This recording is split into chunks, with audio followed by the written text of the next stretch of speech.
Good morning, book fighters. It's Thursday, August 19th. I'm Katie, and this week I read Feed by M.T. Anderson.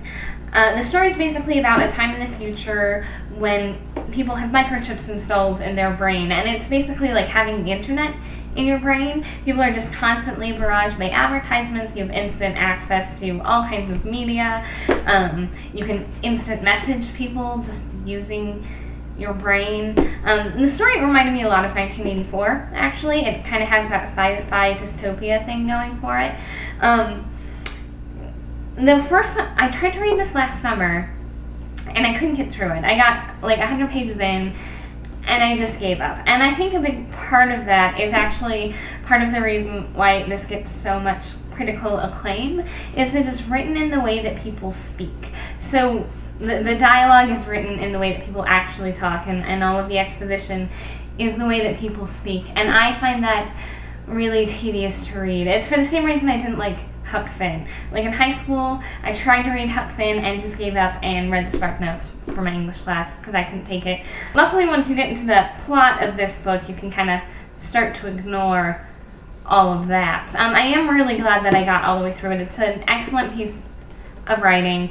I kind of knew where the story was going from the beginning, like from the setup. You already know what the message of the book is, and that's another criticism that I have of it. It gets a little heavy-handed near the end. Like, it spends this whole book building up this world that's illustrating all of these points about how media has all of these negative effects on our culture, and then in the last portion of the book, it just tells you all of these things that it spent the whole book illustrating, and I felt like that was unnecessary because it's already all there. And so when you get to that point, you're just sort of taken out of it. It's like, yeah, you didn't have to tell me that.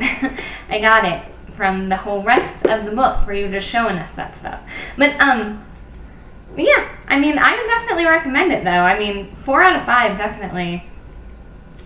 It was a great story. Some of the things that happened in it I did not see coming at all, which is always refreshing. So yes, M.T. Anderson, Feed, definitely read it. Next week I'm going to be reading The Children of Hurin by J.R.R. Tolkien. I finished Feed really early this week, so I kind of had the head start on this one, and I'm really excited about it because I haven't read it yet. That's for next week. And now, punishments. Sarah, I just watched your video like an hour ago, and I had Dan's punishment all worked out. I was ready to go, and I'm like, now I have to think of a whole new one. But that's okay.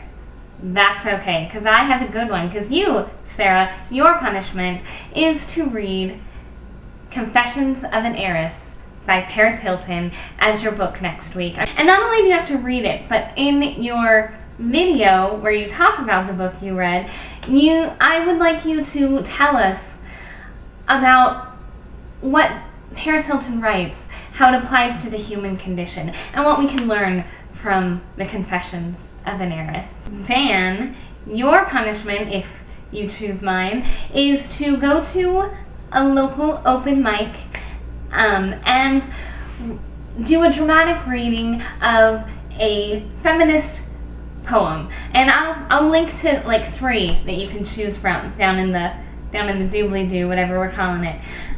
You can pick from 3. Alternately, you could also read one of your own pieces of writing if you prefer to do that. That's the only option you get with this punishment. Either you get to read one of these feminist poems, or you have to read your own work and put it in your video. As far as the questions go, I'm totally fine with being the person that asks the questions for the week. And if anybody has questions that you think that we should talk about, just put them in the comments or something, and then I'll ask them next week or whenever. All right, and I think I'm going to alternate a little bit between asking like literary questions and then some sort of general getting to know you questions, and maybe some silly questions along the way as well. So this week, my question to you is, what is your earliest childhood memory? The very first thing that you can remember. For me, it was the earliest thing that I can remember is being at my grandma's house in Oregon, out in her garden and salting the slugs.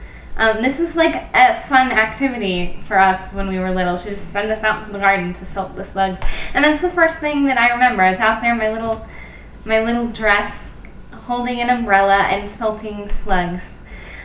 So